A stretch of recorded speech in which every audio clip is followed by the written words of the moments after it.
नमस्कार दोस्तों, स्वागत है आपका नॉलेज नेस्ट में।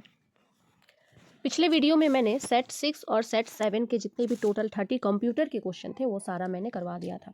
और आज के सेट में हम करेंगे जीके जीएस और करंट अफेयर्स के जितने भी क्वेश्चन हैं। सेट 6 में 15 क्वेश्चन और सेट 7 में 15 क्वेश्चन, तो कुल 30 क्वेश्चन आज हम इस वीडियो में करने जा रहे हैं। ठीक है, तो चलिए आगे बढ़ते हैं।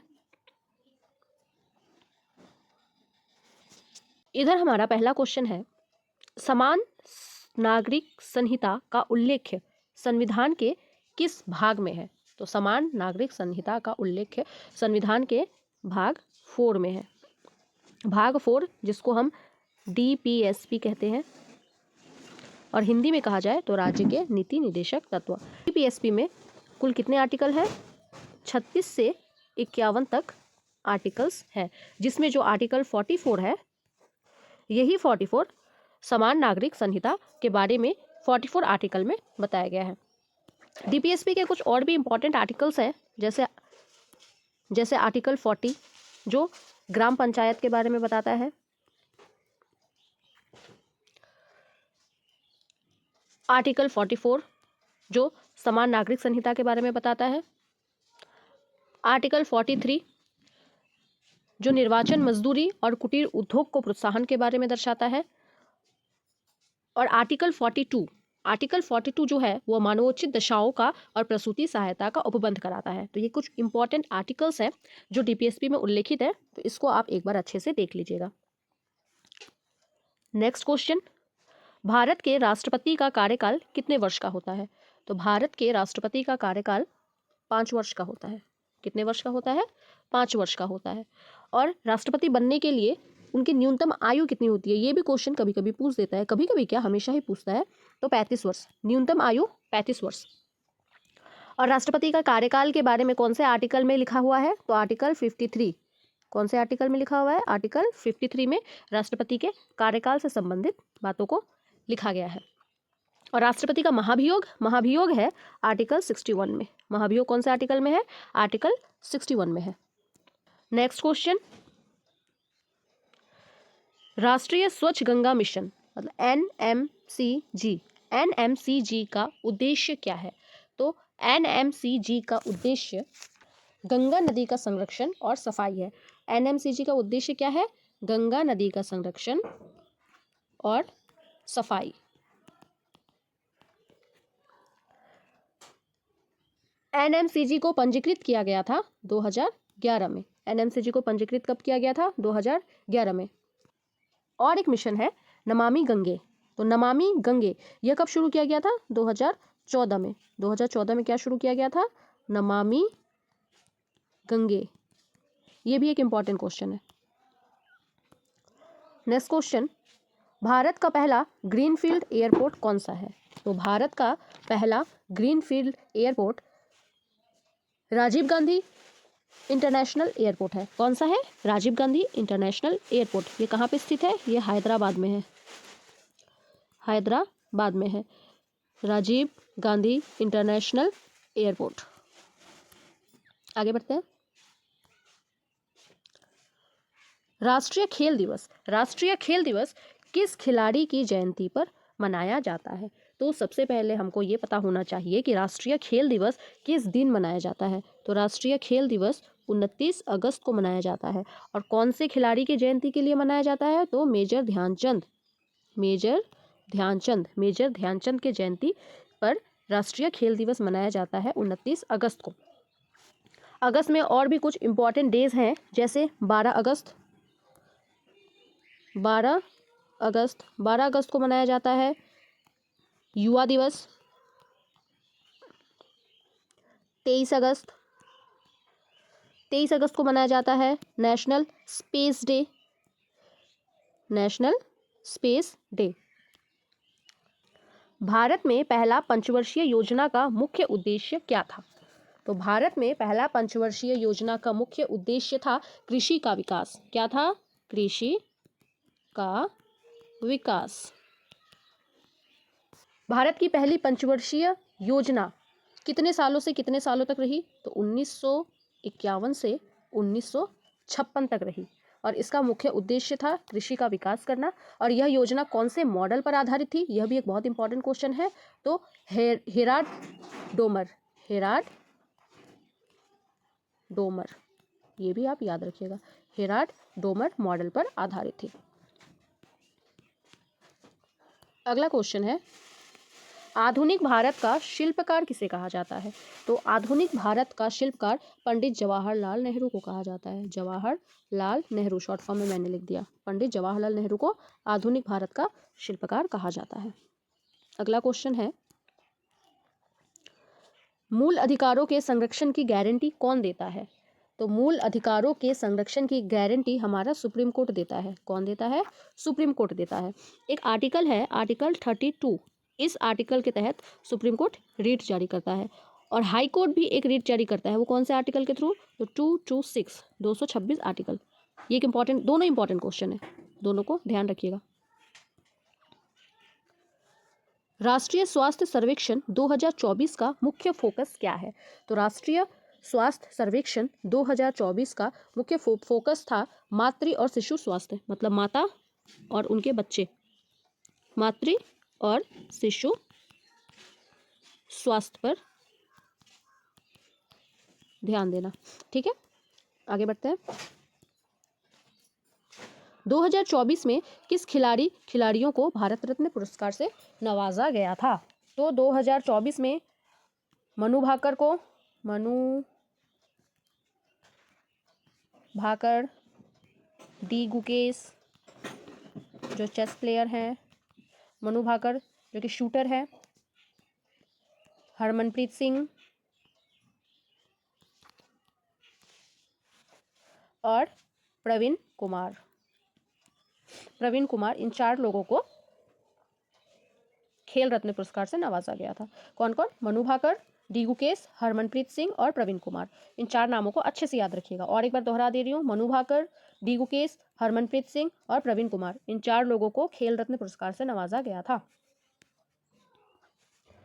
नेक्स्ट क्वेश्चन है, भारत में 5G सेवाएं सबसे पहले किसने शुरू की? तो भारत में 5G सेवाएं सबसे पहले रिलायंस जियो और एयरटेल ने शुरू की। किसने शुरू की? एयरटेल ने और रिलायंस जियो ने, रिलायंस जियो और एयरटेल ने शुरू की। अगला क्वेश्चन है, कर्क रेखा भारत के किन राज्यों से होकर गुजरती है? तो कर्क रेखा जो भारत के बीचों बीच से गुजरती है वह हमारे देश के कुल 8 राज्यों से होकर गुजरती है। इसका एक बहुत ही बेहतरीन ट्रिक है जो कि मैं अपने शॉर्ट्स में डाल दूंगी, अगले दिन ही डाल दूंगी मैं, वो आप देख सकते हैं। अभी मैं बस बता दे रही हूँ कि कुल 8 राज्यों से कर्क रेखा गुजरती है, जिसमें से एक हो जाएगा गुजरात, राजस्थान, मध्य प्रदेश, छत्तीसगढ़, झारखंड, वेस्ट बंगाल और मिजोरम। ठीक है, तो आगे बढ़ते हैं। भारतीय संविधान का अनुच्छेद 368 किससे संबंधित है? तो भारतीय संविधान का अनुच्छेद 368 हमारे संविधान संशोधन पर संबंधित है। अगर हमारे संविधान में कोई भी संशोधन करना हो तो इसी आर्टिकल के तहत हम संशोधित कर सकते हैं। सबसे हल्की गैस का नाम क्या है? तो सबसे हल्की गैस का नाम है हाइड्रोजन। सबसे हल्की गैस का नाम क्या है? हाइड्रोजन। और सबसे भारी गैस का नाम क्या है? तो सबसे भारी गैस का नाम हो जाएगा रेडॉन। क्या है? रेडॉन। सबसे हल्की गैस हाइड्रोजन और सबसे भारी गैस रेडॉन। अगला क्वेश्चन है, भारत का राष्ट्रीय आयकर दिवस कब मनाया जाता है? तो राष्ट्रीय आयकर दिवस मतलब इनकम टैक्स डे कब मनाया जाता है? तो ये जुलाई में मनाया जाता है, 24 जुलाई को। 24 जुलाई को आयकर दिवस मनाया जाता है। और भी जुलाई के कुछ कुछ इंपॉर्टेंट डेज हैं, जैसे कि जनसंख्या दिवस। तो जनसंख्या दिवस कब मनाया जाता है? 11 जुलाई को मनाया जाता है। चिकित्सा दिवस मनाया जाता है 1 जुलाई को। कारगिल दिवस मनाया जाता है 26 जुलाई को। सीआरपीएफ दिवस मनाया जाता है 27 जुलाई को। और एक इम्पॉर्टेंट है बाघ दिवस। तो बाघ दिवस कब मनाया जाता है? 29 जुलाई को। ये सारे प्रीवियस ईयर क्वेश्चन हैं, हर एग्जाम में कहीं ना कहीं किसी न किसी रूप से ये सारे क्वेश्चन पूछे ही जाते हैं, तो ये आप याद रखिएगा अच्छे से। जुलाई के कुछ कुछ इंपॉर्टेंट डेज। सेट 6 के जितने भी क्वेश्चन थे जीके के यहीं पे खत्म होता है। अब हम बढ़ेंगे सेट 7 की ओर। तो सेट 7 का पहला क्वेश्चन है, धारा 370 का संबंध किस राज्य से था? तो धारा 370 का संबंध जम्मू एंड कश्मीर राज्य से था। कौन से राज्य से था? जम्मू एंड कश्मीर राज्य से था। हमारा नेक्स्ट क्वेश्चन हो जाएगा, प्रधानमंत्री कृषि सिंचाई योजना का उद्देश्य क्या है? तो प्रधानमंत्री कृषि सिंचाई उद्देश्य का योजना जल संसाधनों पर कुशल प्रबंधन। क्या है? जल संसाधनों पर कुशल प्रबंधन, मतलब खेतों तक पानी पहुंचाना और सिंचाई के जरिए कृषि क्षेत्र को बढ़ाना। इस योजना की शुरुआत कब की गई थी? 2015 में की गई थी। इस योजना की शुरुआत कब की गई थी? 2015 में की गई थी। अगला क्वेश्चन देखते हैं, किस अनुच्छेद में विधान परिषद का प्रावधान है? तो अनुच्छेद 169 में विधान परिषद का प्रावधान है। विधान परिषद को राज्य विधानमंडल का उच्च सदन कहा जाता है। विधान परिषद को उच्च सदन कहा जाता है, ठीक है। और हमारे देश में कुल 6 राज्यों में विधान परिषद का प्रावधान है। कितने राज्यों में है? कुल 6 राज्यों में है। इसका भी एक बहुत ही अच्छा ट्रिक है जो कि मैं अभी नहीं बताऊंगी, शॉर्ट्स में बताऊंगी। अगर आपको ट्रिक से जुड़े रहना है, ट्रिक से बहुत सारे हिस्ट्री के क्वेश्चंस, पॉलिटी के क्वेश्चन याद करने हैं, तो आप मेरे शॉर्ट्स जरूर देखिएगा। हर दिन सुबह को मैं एक शॉर्ट्स डालती हूँ जिसमें बहुत ही अच्छे से ट्रिक के मुताबिक क्वेश्चन सब का आंसर लिखा रहता है, तो आप देख लीजिएगा। तो मैं बता रही थी विधान परिषद कुल 6 राज्यों में है, जिसमें हो जाएगा बिहार, कर्नाटका, यूपी, महाराष्ट्र, आंध्र प्रदेश और तेलंगाना। तो ये 6 राज्य याद रखिएगा। नेक्स्ट क्वेश्चन है, संविधान के किस अनुच्छेद में जीवन का अधिकार वर्णित है? तो संविधान के आर्टिकल 21 में जीवन का अधिकार वर्णित है। और ये आर्टिकल हमारे संविधान के कौन से भाग के अंदर है? तो भाग 3। कौन से भाग में है? तो भाग 3 में है। भाग 3 को मौलिक अधिकार भी कहा जाता है, ठीक है। भाग 3 को मौलिक अधिकार कहा जाता है। और 21 का ए, ये एक इम्पॉर्टेंट आर्टिकल है जिसमें 6 से 14 वर्ष के बच्चों को निःशुल्क तथा अनिवार्य शिक्षा उपलब्ध कराने के लिए इसमें लिखा हुआ है 21 का ए, ये भी आप याद रखिएगा। अगला क्वेश्चन है, भारत के संविधान का संविधान दिवस कब मनाया जाता है? तो संविधान दिवस कब मनाया जाता है? 26 नवंबर को मनाया जाता है। 26 नवंबर को क्यों मनाया जाता है? क्योंकि इसी दिन हमारा संविधान अंगीकृत हुआ था। अंगीकृत होना और लागू होना, ये दोनों में अंतर है और इन दोनों का आंसर भी अलग है। अगर कभी क्वेश्चन पूछा जाए कि हमारा संविधान अंगीकृत कब हुआ था, तो उसका आंसर हो जाएगा 26 नवंबर। और पूछा जाए कि हमारा संविधान लागू कब हुआ था, तब लागू हो जाएगा 26 जनवरी 1950, ठीक है। तो अंगीकृत 26 नवंबर और लागू 26 जनवरी, और हमारा संविधान दिवस भी 26 नवंबर को ही मनाया जाता है। बढ़ते हैं अगली क्वेश्चन की तरफ। नेक्स्ट क्वेश्चन है, इंडिया विंस फ्रीडम पुस्तक किसने लिखी है? तो इंडिया विंस फ्रीडम पुस्तक लिखी है मौलाना अबुल कलाम आजाद। मौलाना अबुल कलाम आजाद।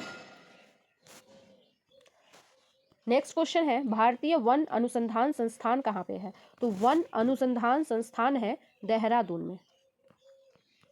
कहाँ पे है? देहरादून में। और इसे याद करना भी बहुत ही आसान है। बताइए कैसे? यहाँ पे एक वर्ड है वन। वन कैसा होता है? हरा भरा होता है, क्योंकि वहाँ पे बहुत पेड़ पौधे रहते हैं। और देहरा में भी यहाँ पे छुपा हुआ है हरा, तो वन कैसा होता है? हरा होता है। तो वन अनुसंधान संस्थान हो जाएगा देहरादून। ये याद करने का एक ट्रिक है, ऐसे आप याद रख सकते हैं। नेक्स्ट क्वेश्चन है, सार्वजनिक सेवा आयोग का प्रावधान किस अनुच्छेद में है? तो सार्वजनिक सेवा आयोग का प्रावधान 315 में है, आर्टिकल 315 में है। अगला क्वेश्चन, भारत में 2024 में पहली बार कौन सा डिजिटल करेंसी प्लेटफॉर्म लॉन्च किया गया था? तो ई रुपया। क्या लॉन्च किया गया था? ई रुपया लॉन्च किया गया था, ठीक है। 2024 में भारत का पहला सोलर सिटी कौन सा घोषित हुआ है? तो भारत का पहला सोलर सिटी, इसका आंसर हो जाएगा कोच्चि। क्या आंसर हो जाएगा? कोच्चि। कोच्चि को भारत का पहला सोलर सिटी घोषित किया गया है। इधर जो ये क्वेश्चन था, इसके और भी कुछ इंपॉर्टेंट एक्स्ट्रा फैक्ट्स है जो मैं आपको बता देती हूँ। जैसे वन अनुसंधान मैंने बताया देहरादून, वैसे ही क्वेश्चन पूछा जाता है कृषि अनुसंधान। तो कृषि अनुसंधान कहाँ पे? दिल्ली में है। कृषि अनुसंधान कहाँ पे है? दिल्ली में है। कृषि करने लोग कहाँ गए? दिल्ली गए। ऐसे याद करिएगा, ये याद करने के लिए मैंने बोला। गन्ना अनुसंधान लखनऊ में है। ₹1,00,000 का गन्ना खरीदा। गन्ना अनुसंधान लखनऊ में है। ठीक है। तंबाकू, तंबाकू अनुसंधान राजमुंदरी। तंबाकू अनुसंधान कहाँ पे है? राजमुंदरी है। राजा में राजा लोग तंबाकू खाते हैं। राजा लोग क्या खाते हैं? तंबाकू खाते हैं। ये असलियत में नहीं है, ये बस मैं ट्रिक बता रही हूँ आपको याद कराने के लिए, ताकि आपके दिमाग में ये बैठ जाए और आप कभी भी ना भूलें। आगे बढ़ते हैं। दुनिया का पहला रीयूजेबल रॉकेट का नाम क्या है? दुनिया का पहला रीयूजेबल रॉकेट का नाम है स्पेस एक्स का फाल्कन 9। स्पेस एक्स का फाल्कन 9। फाल्कन 9। ठीक है। Next question. भारत का कौन सा राज्य क्षेत्रफल के हिसाब से सबसे छोटा है? तो क्षेत्रफल के हिसाब से सबसे छोटा राज्य हो जाएगा गोवा, और क्षेत्रफल के हिसाब से दूसरा सबसे छोटा राज्य हो जाएगा सिक्किम। ये याद रखिएगा। और क्षेत्रफल के हिसाब से सबसे बड़ा राज्य कौन सा हो जाएगा? अगर छोटा राज्य पूछ रहा है तो हो सकता है एग्जाम में बड़ा राज्य पूछ दे, तो इसका आंसर हो जाएगा राजस्थान। क्या हो जाएगा? राजस्थान। उसके बाद सीक्वेंस वाइज अगर देखा जाए तो इससे जस्ट थोड़ा सा छोटा हो जाएगा मध्य प्रदेश, फिर महाराष्ट्र। मतलब सबसे बड़ा राज्य राजस्थान, फिर मध्य प्रदेश, फिर महाराष्ट्र। देखते हैं नेक्स्ट क्वेश्चन। भारत के राष्ट्रपति को हटाने की प्रक्रिया क्या कहलाती है? ये पिछले क्वेश्चन में भी मैंने बता दिया था कि भारत के राष्ट्रपति को हटाने की प्रक्रिया को कहा जाता है महाभियोग। और महाभियोग कौन से आर्टिकल में है? आर्टिकल 61 में है। अगला क्वेश्चन है, कोशिका की खोज किसने की थी? तो कोशिका की खोज की थी रॉबर्ट हुक ने। किसने किया था? रॉबर्ट हुक ने। कब किया था? 1665 में। कोशिका की खोज कब हुई थी? 1665 में, और किया था रॉबर्ट हुक ने। कोशिका के अध्ययन को क्या कहा जाता है? साइटोलॉजी। कोशिका के अध्ययन को कहा जाता है साइटोलॉजी। इसको भी याद रखिएगा। अगला क्वेश्चन है, भारत में मुद्रास्फीति की माप किस सूचकांक में होती है? तो भारत में मुद्रास्फीति की माप सीपीआई में होती है। किस में होती है? सीपीआई में होती है। तो सेट 7 का भी जीके का जितना क्वेश्चन था वो यहीं पे कंप्लीट हो जाता है। अगले वीडियो में मैं सेट 8 और सेट 9 दोनों का जीके का सेपरेट से वीडियो बनाऊंगी और कंप्यूटर का सेपरेट से वीडियो बनाऊंगी। वो दोनों वीडियो आप कल देख लीजिएगा। आशा करती हूँ कि आपको मेरा वीडियो बहुत ही पसंद आ रहा होगा और आपके लिए बहुत ही हेल्पफुल रहा होगा। देखने के लिए बहुत बहुत शुक्रिया।